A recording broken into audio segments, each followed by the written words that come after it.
Audio book वाङ्मय 53 धर्म तत्व का दर्शन और मर्म चैप्टर 1 पार्ट 57 धर्म तंत्र अपनी क्षमता प्रत्यक्ष कर दिखाएं। राजतंत्र के उपरांत जन जीवन में दूसरा स्थान धर्मतंत्र का है। राजतंत्र सुरक्षा, अर्थव्यवस्था, शिक्षा, चिकित्सा, परिवहन, संचार आदि की सुविधा साधन जुटाता है। भौतिक क्षेत्र की सुव्यवस्था प्रजाजनों के लिए उपलब्ध कराता है। धर्मतंत्र अनगढ़ चेतना को परिष्कृत करता और सुसंस्कारित बनाता है। नीति, न्याय, संयम, सदाचार, आस्था, भावना जैसे अंतः चेतना से संबंधित क्षेत्र में शालीनता, सज्जनता की स्थापना धर्मतंत्र ही करता है।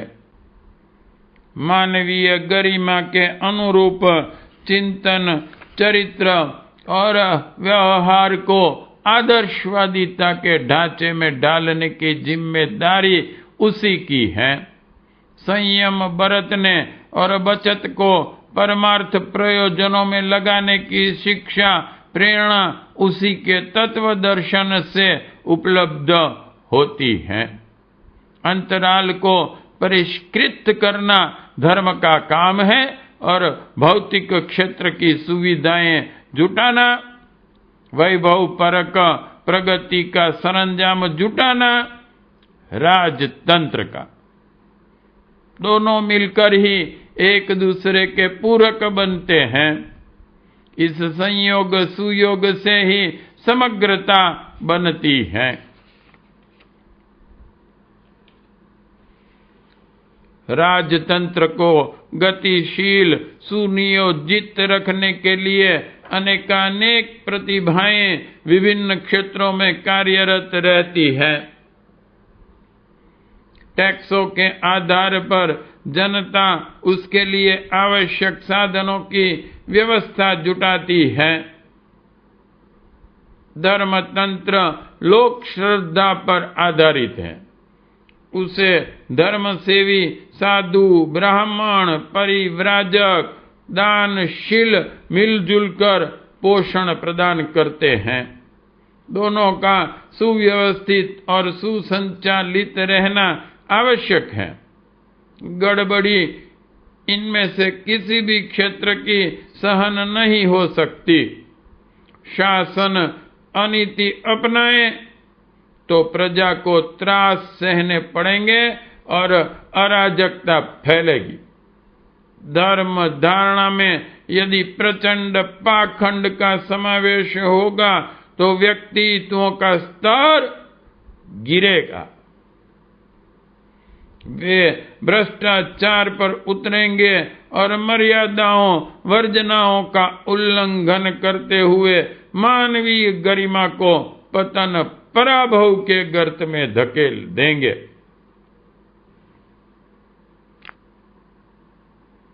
राजतंत्र को संभालने और उसमें प्रवेश पाने वाली अनुपयुक्तताओं को इंगित करने वाले राजनैतिक क्षेत्र में अनेक व्यक्ति रोकथाम करने और सुधारात्मक परामर्श देने के लिए तत्पर रहते हैं।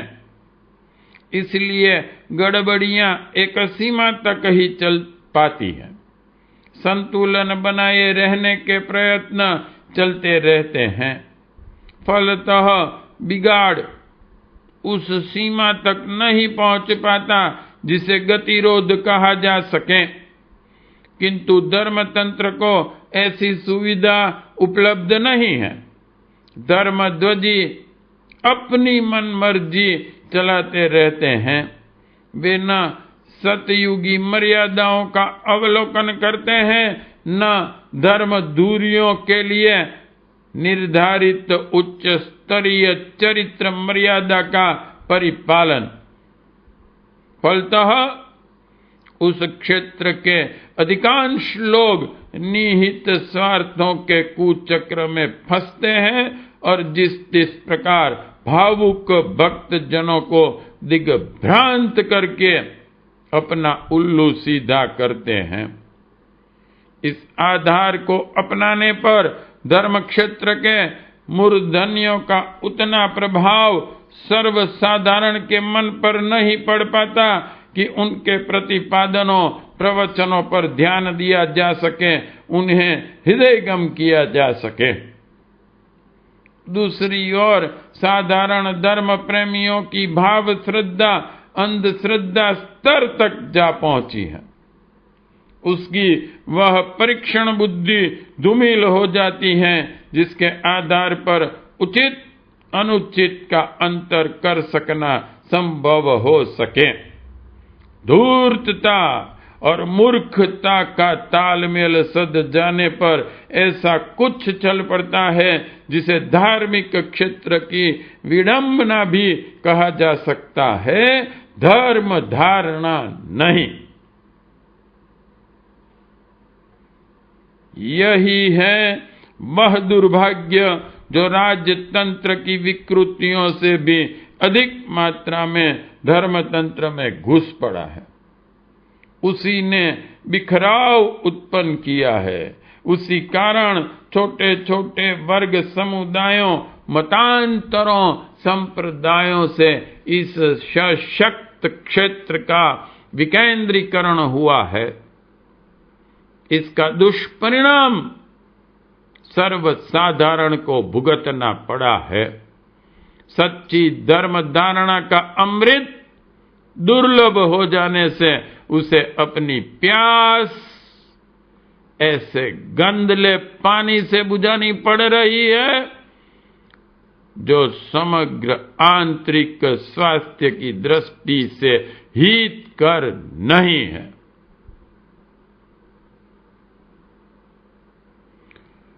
लोगों को चित्र विचित्र मान्यताओं और परंपराओं के प्रति आग्रही देखा जाता है, पर यह सोचते नहीं बन पड़ता कि धर्म के मूलभूत प्रयोजनों को समझा और अपनाया जाए। निजी जीवन में पवित्रता, प्रामाणिकता और प्रखरता के रूप में धर्म का परिचय मिलना चाहिए। सामूहिक जीवन में उसकी प्रतिक्रिया सहकारिता, सामाजिकता, उदार परमार्थ परायणता के रूप में सामने आनी चाहिए। इसी दिशा धारा में लोक चिंतन बह रहा है। आदर्शवादी क्रियाकलापों में उसकी प्रतिक्रिया जन जीवन में परिलक्षित हो रही हो तो समझना चाहिए कि धर्मतंत्र की विद्या और प्रक्रिया अपने सही रूप में बनी हुई है। इस कसौटी पर धर्म क्षेत्र इन दिनों खरा नहीं उतर रहा है। समय की मांग इस क्षेत्र का कायाकल्प किए जाने जैसी है। सुधार उपक्रम बिलगांव का केंद्रीकरण होने की दिशा में होना चाहिए। निहित स्वार्थों के छोटे समुदाय को चंगुल में कसे रहने की सुविधा में व्यवधान पड़ता दिख सकता है। वे विरोध पर उतारू होते और आड़े आते दिख पड़ सकते हैं, पर समग्र धर्म क्षेत्र की प्रतिष्ठा और गरिमा को ध्यान में रखते हुए संगठित होने के प्रयत्न जारी रहने चाहिए। बिखराव में नष्ट होती रहने वाली शक्ति एक लक्ष्य और एक केंद्र पर समवेत हो सके तो उसमें सबका सब प्रकार से कल्याण ही है। धर्म तंत्र अपनी उपयोगिता बनाए रह सकेगा और कंधों पर ली हुई जिम्मेदारी पूरी हो सकेगी। धर्म प्रेमी लोगों का, सर्वसाधारण का इस नीति को अपनाने से कल्याण ही होगा। उन्हें भ्रांतियों में भटकते और स्वार्थों का शिकार बनते रहने से छुटकारा मिलेगा। सार्वभौम धर्म न बन सके, मानव धर्म की एक रस व्यवस्था न बन पड़े, तो कम से कम इतना तो होना ही चाहिए कि एक प्रकृति के समुदाय एक केंद्र पर एकत्रित हों। इस दृष्टि से हिंदू धर्म का एक संगठित तंत्र तो बन ही सकता है। इसके ऐसे नियम प्रचलन तो बन ही सकते हैं जिन्हें उस समुदाय के लोग बिना मतभेद के सरलता पूर्वक स्वीकार कर सकें। सभी धर्मों के सूत्र संचालक यदि इस प्रकार का प्रयत्न सच्चे मन से करें, बिलगाववादी मतभेदों को उठाकर एक कोने में रखें, तो एक निष्ठा को विकसित होने में फिर कोई बड़ी अड़चन शेष नहीं रह जाती।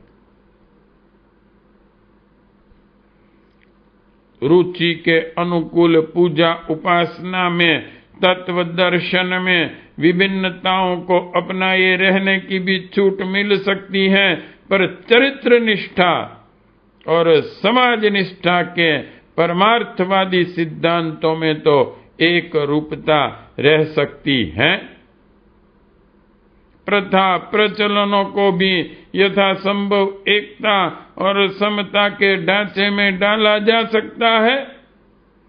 भिन्नताएं जितनी कम हो उतना ही अच्छा।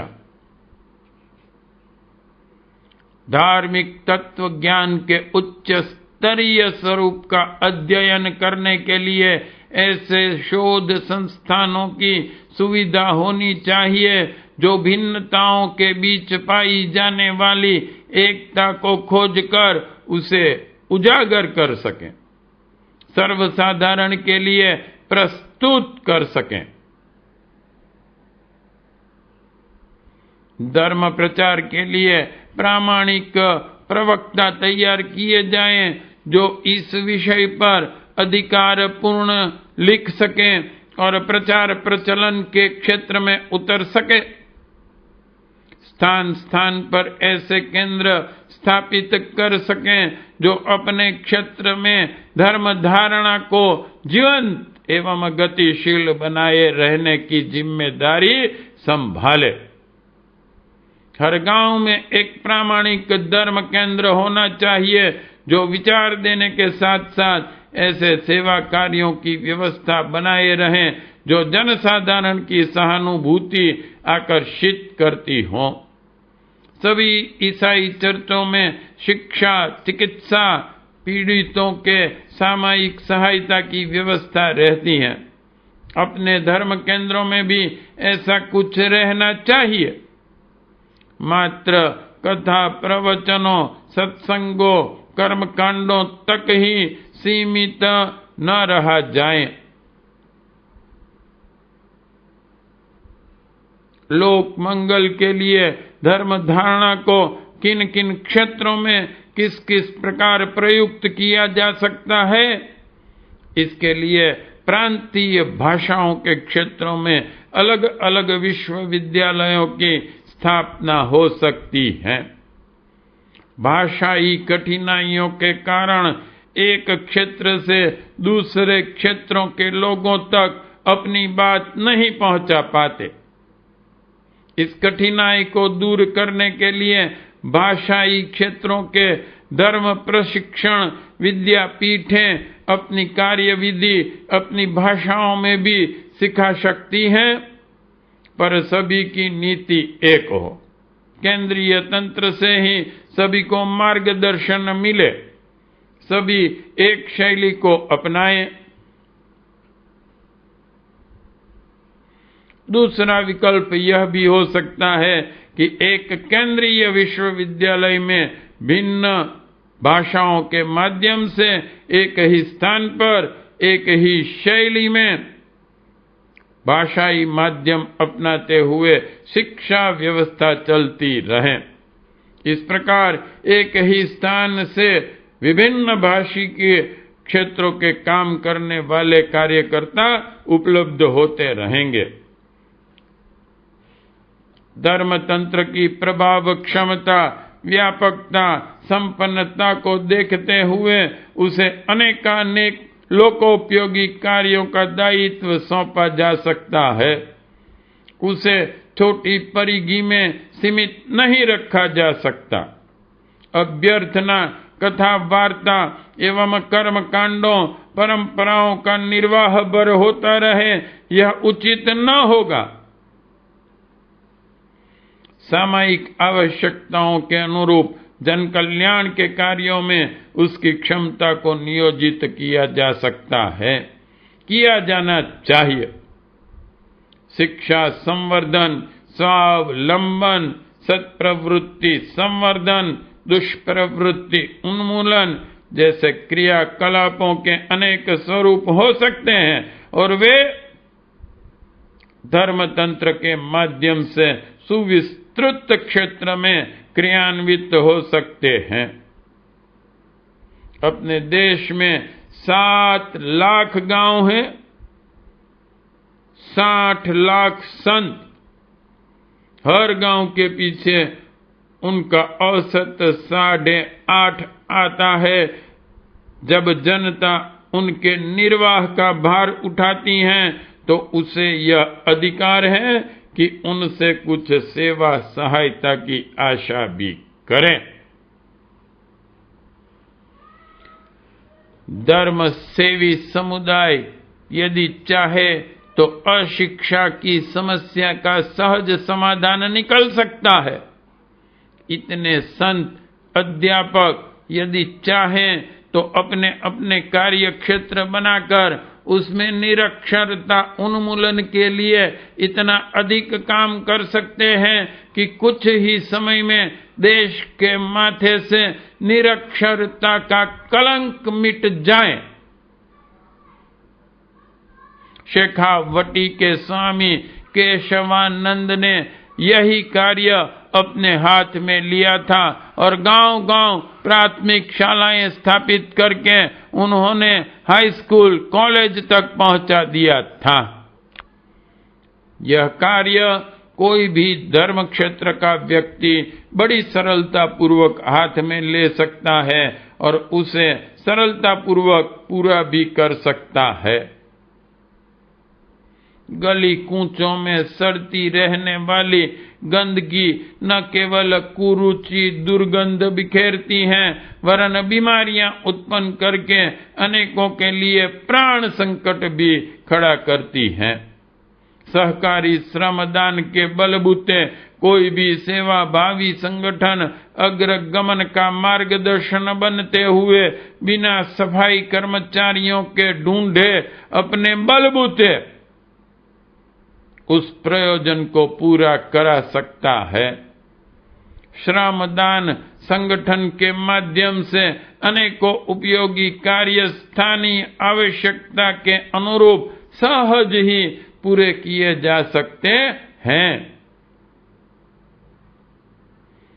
चरित्र निष्ठा, समाज निष्ठा, जीवन कला, पारिवारिक सुसंगठन जैसे विषयों की जानकारी लोगों को नगण्य जितनी है, उसे सुविस्तृत करने पर व्यक्ति के विकास का मार्ग खुलता है। यह बड़ी उपलब्धि है जिसे राष्ट्रीय विकास की आधारशिला समझा जा सकता है। कुरीतियों का उन्मूलन भी इतना ही महत्वपूर्ण कार्य है। नशा, दहेज, छुआछूत, पर्दा प्रथा आदि कितने ही प्रचलन ऐसे हैं जो विकास के मार्ग में सबसे बड़े अवरोध हैं। इनके विरुद्ध उन्मूलन अभियान चलाने में धर्मतंत्र के अधिष्ठाता पुरोहितों, धर्मोपदेशकों को जितनी सफलता मिल सकती है उतनी और किसी को नहीं। राजतंत्र अपनी उपयोगिता और समर्थता का परिचय दे, किंतु धर्मतंत्र को भी उपेक्षित एवं निष्क्रिय नहीं रहना चाहिए। बिखराव को समेटकर एक केंद्रीय अनुशासन में योजनाबद्ध रूप में इस प्रकार जुटना चाहिए जिससे धर्मतंत्र की गरिमा प्राचीन काल की तरह प्रतिष्ठा के उच्च शिखर तक जा पहुंचे। पाठ 57 समाप्त।